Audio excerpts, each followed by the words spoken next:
Bonjour tout le monde, c'est Ivoire de Skyrock PLM, je suis très heureuse de vous retrouver. Aujourd'hui, on est à Suippes, dans la Marne, au 132e régiment d'infanterie cynotechnique. On est sur un régiment très particulier parce que vous allez le voir à travers ces images. Ici, les militaires ne travaillent pas seuls, ils travaillent en équipe avec des chiens. Bienvenue dans ce régiment si particulier. Lieutenant-colonel Simon, vous êtes chef du bureau opération instruction du 132e régiment d'infanterie cynotechnique.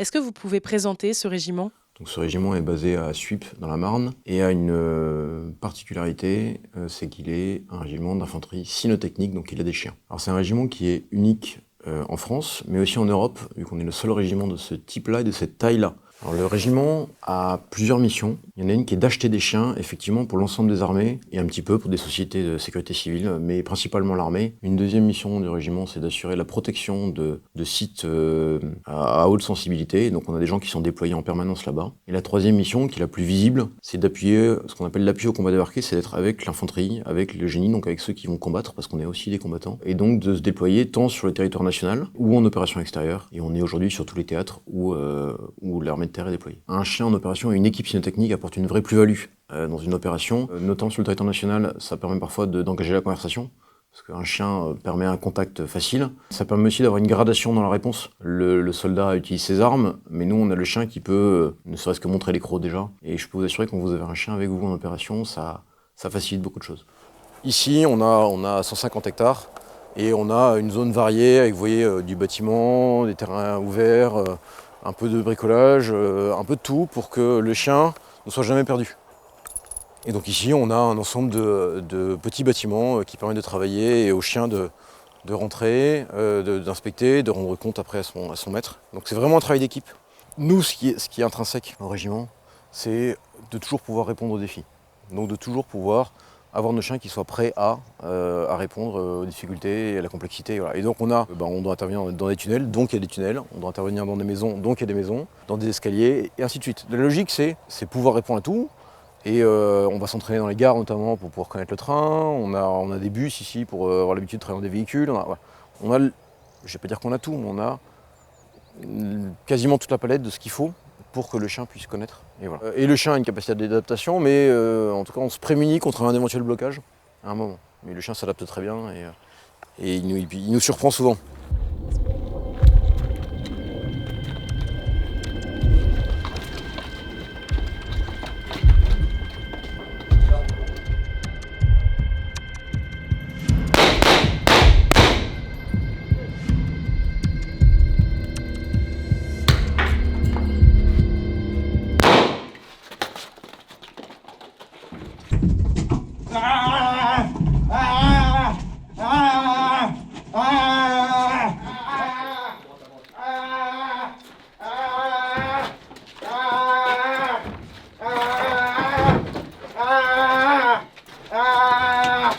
Alors bonjour, je suis le sergent-chef Rémi et je suis sous-officier adjoint en section cynotechnique. J'ai toujours voulu travailler dans le chien et notamment je me suis engagé à l'armée exprès pour ça. Après à l'armée, il ne suffit pas de uniquement adorer les chiens parce que ça reste un métier à part.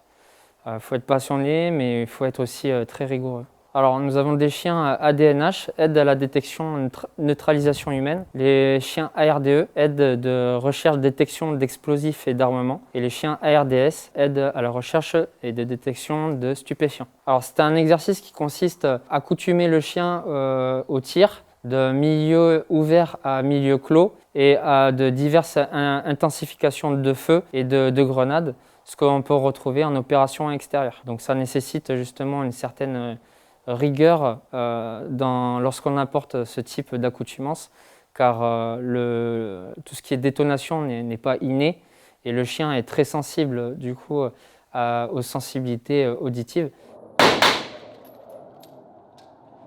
Si le chien ne peut pas faire cette mission, ça peut arriver. Cependant, d'où la rigueur sur le suivi de dressage et la chronologie de dressage, de faire les choses progressivement pour arriver et optimiser justement un bon comportement. Donc si le chien vraiment n'est pas adapté, ça peut arriver que du coup on soit obligé de le réformer. Donc on arrête son activité militaire et il basculera sur une vie civile où il sera soit accueilli par son maître, soit un ancien maître, ou alors une famille civile.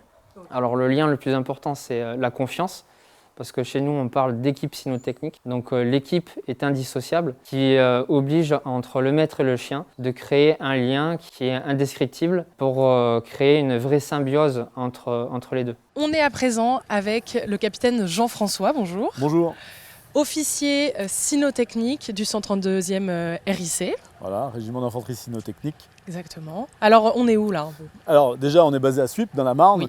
dans cette belle région de la France. Et nous sommes devant le plus grand chenil d'Europe, donc c'est là où nous hébergeons tous les chiens des compagnies de combat. Je le rappelle, vous êtes officier cynotechnique Oui. au sein de ce régiment. Et du coup, c'est quoi votre rôle ?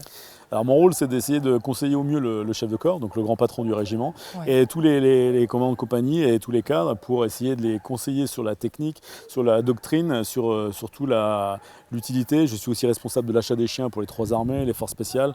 Donc conseiller, organiser et contrôler les deniers publics qui sont mis à disposition aussi de l'État pour servir avec ce système d'armes vivant, parce que c'est le seul système d'armes vivant qui prend de la valeur avec le temps. Valeur parce qu'on va dépenser l'énergie à l'enrichir, à le dresser, à le conseiller et à le mettre en situation en fait, pour servir une mission. En fait. Là, je vous présente ce qu'on appelle le mémorial dédié aux chiens du 132 qui sont malheureusement décédés. C'était une demande des soldats du régiment. En fait, tous les chiens qui sont malheureusement morts, donc ils déposent un petit galet où ils ont mis le nom de leur chien dessus. Et là, c'est un monument, c'est un espace dédié exclusivement pour les chiens du régiment. Donc les gamins sont très attachés à ce moment, et puis nous aussi. Donc on essaye de le préserver, de l'entretenir au mieux. Donc là, c'est prioritairement les zones où il y a juste l'hébergement de l'animal. Ok. Ils sont répartis, regroupés par compagnie. Ouais. Donc en fait, là, vous avez une compagnie, là, une deuxième compagnie, et au bout, une troisième compagnie. Donc tu vois, regarde, c'est relativement... Vous entendez une nuisance sonore. Quand je vous dis qu'il y a 340 chiens derrière moi, vous entendez quoi ? Il y a Franchement, ça va. 3 chiens qui aboient. Ouais, c'est ça, oui. Le bien-être animal, c'est l'ADN de chaque cynotechnicien. Les mecs ou les femmes qui s'engagent, elles viennent parce qu'elles aiment le chien. Et donc nous, c'est l'ADN du cyno. Donc on fait très attention, que ce soit l'hébergement, dans le travail, même dans l'emploi. Vous verrez, je ne sais pas si on l'a présenté, toutes les protections qu'on a mises pour nos chiens, on y fait très attention. Alors, comment nous on s'organise ? Comme là, je vous l'ai dit, il y a souvent un gamin ou une gamine qui s'occupe de permanence pendant une semaine, 24-24. Pour être sûr que les consignes soient bien données, on a à la fois, moi j'ai créé la plaque du chien là, vous avez le nom du chien, le régiment, et le type d'alimentation est par un code couleur, parce que vous avez le type d'alimentation de haute énergie, vous avez du jaune, vous avez du rouge, vous avez du gris, vous allez voir. Et les chiens sont nourris pour éviter les torsions d'estomac en 2 fois. Le matin à 5h du matin, une portion là de 300 grammes. Et le soir, une fois que toutes les activités sont terminées, en fin de journée, on lui donne la deuxième partie de sa ration journalière. Donc vous avez à la fois le type d'alimentation et le nombre de rations, grammage par type d'alimentation. Et comme ça, quel que soit le personnel de permanence, même s'il y a un changement de dernière minute, on sait que ce chien-là, on lui met, par le biais des passe-plats nouvelle génération, c'est ce que je disais, c'est sécurisé. Comme ça, on peut donner les gamelles. Si vous avez un chien... Alors vous avez des chiens qui ne supportent pas qu'on touche à l'alimentation, eh ben on descend le rail. Et les gens peuvent ouvrir, donner l'alimentation. Une des courettes type pour ce chenil-là, donc vous avez une courette aérée, vous avez vu, protégée du vent, on a rajouté ça, protégée des intempéries par le haut. Et vous avez une niche type, donc qui se démonte, où le chien, pourquoi ? C'est l'avantage, c'est qu'il peut rentrer dedans pour s'isoler, surtout le froid ou les vents froids. Donc ça, il est à l'abri, c'est du bois, donc en fait il est isolé du sol. Et on appelle ce qu'on a un banc de couchage. Le but, c'est que, même si je vous rappelle que nous, l'armée a fait le choix d'acheter, de sélectionner des races de chiens rustiques. Donc pourquoi les races de chiens rustiques ? C'est des races qui supportent le travail, qui supportent aussi les conditions météo un peu délicates. On se trouve avec un autre maître chien. Est-ce que vous pouvez vous présenter ? Oui, bonjour, alors je m'appelle, je suis le caporal Quentin. Voici mon chien d'Ixelles, mon binôme. Il a 2 ans et demi, c'est un berger hollandais. C'est quoi sa spécialité ? C'est un chien DNH, aide à la détection des tractions humaines. Ok, et donc là, il est tout excité, qu'est-ce qui se passe ? Là, typiquement dans le bâtiment, il y a un homme retranché avec un costume et tout ce qu'il veut, c'est aller mordre quoi. Comment vous différenciez un chien militaire d'un chien civil ? Est-ce qu'il est plus dangereux ou au contraire plus dressé ? Non, pas forcément plus dangereux, mais c'est sûr qu'il y a un cadre dans le civil qu'il n'y a pas à l'armée. Et lui, ça va, il vous obéit bien ? J'essaye, en tout cas, c'est en bonne voie.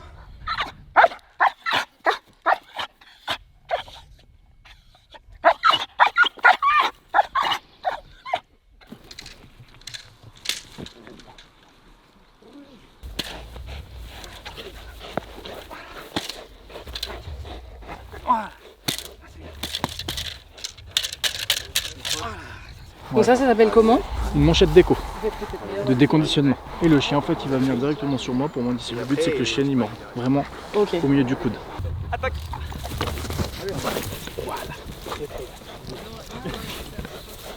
Là, je vais tester le mordant du coup. Donc, je mets une manchette de déconditionnement autour de mon bras pour que le chien puisse, vous le voyez, il a déjà fait, là, il y a la petite baffe du chien, me mordre. Ma main ne craint rien, mon épaule non plus, moi je ne crains rien. Et il va me mordre, du coup, voilà. Franchement, je le fais pour vous. Je suis pas très rassurée, je vais être honnête avec vous. Il va bien. Juste la jambe gauche bien derrière. Faut pas avoir peur. Non, bougez pas. Voilà. Allez, ça va. Mais ça fait super mal. Ça fait mal. Il va mettre la main là. Il va mettre la main là. Non, Ah, vous inquiétez pas. Bougez pas. Oh, c'est horrible. Voilà. C'est horrible. J'ai extrêmement mal, je vais pas mentir. En vrai, j'ai hyper mal. Je rigole pas. Oh, je vais avoir un super bleu. Voilà. Mais je l'ai fait. Regardez, je tremble. Tout pour les caméras. Colonel, au moment où on se parle, on est à la veille d'un énorme exercice Dogfighter 2025, un exercice qui vous tient à cœur. Oui, tout à fait. Nous sommes à la veille d'un gros exercice qu'on a monté au régiment, qui regroupe 500 soldats, une cinquantaine de chiens, autour d'un même but qui est s'entraîner ensemble. Et j'insiste sur ce point-là. On s'entraîne avec nos alliés, et on s'entraîne avec 10 pays alliés à nos côtés. Donc on a une cinquantaine de chiens qui sont déployés, dont une grosse vingtaine de pays alliés de toute l'Europe et globalement des pays de l'OTAN. Et donc c'est un exercice qui est inédit, tant par son format que par les objectifs à atteindre. C'est une première pour vous d'accueillir un si gros exercice? Alors cet exercice qu'on a appelé Dogfighter 25 est une première, c'est une première pour le régiment, c'est une première européenne. Je ne m'avancerai pas à dire que c'est une première mondiale, mais finalement un exercice de cette ampleur-là, avec autant de chiens rassemblés, on pourrait dire que c'est 50 chiens, ce n'est que 50 chiens, mais c'est déjà 50 chiens. Et donc peu de gens sont capables d'organiser ça, peu d'organisations sont capables de faire ça. Qu'est-ce que vous attendez de cet exercice? Alors cet exercice repose sur plusieurs axes. Le premier, c'est préparer les combats de demain. Donc on parle beaucoup de haute intensité aujourd'hui, c'est-à-dire de s'engager plus fort, dans des conditions plus difficiles, avec des drones, mais aussi en ville, avec beaucoup de contraintes extérieures. Et donc il faut se préparer à ça. Le deuxième, c'est la France a l'ambition d'être une nation, ce qu'on appelle une nation cadre, c'est-à-dire d'entraîner d'autres pays derrière elle, dans l'OTAN notamment, ou dans des engagements, comme on a fait par le passé. Et donc dans cette logique-là aussi, le 132 à son petit niveau, cherche aussi à fédérer les différentes unités cynotechniques et qu'on grandisse ensemble, qu'on s'apprenne mutuellement des choses et surtout qu'on travaille l'interopérabilité. Et vous voyez, on a déjà été déployés ensemble aux Jeux Olympiques. On avait des équipes cynotechniques étrangères qui nous renforçaient. Mais on va plus loin. Donc on a coopéré sur le territoire national. Maintenant, on se prépare à la guerre ensemble. Vous l'aurez compris à travers ce reportage, le 132e régiment d'infanterie cynotechnique est un régiment unique qui regroupe la majorité des maîtres chiens de l'armée de terre employés partout en opération. À l'occasion de l'exercice interarmes et interarmées Dogfighter organisé par le régiment lui-même, son savoir-faire a été reconnu par les 10 nationalités représentées. Vous l'aurez compris, il s'agit ici d'un régiment unique où prime la passion. Merci d'avoir regardé ce reportage et la bonne nouvelle, c'est qu'une version plus longue est disponible en podcast, les interviews PLM, rubrique disponible sur l'application Skyrock. Et moi, je vous dis à bientôt pour un nouveau sujet pour Skyrock PLM.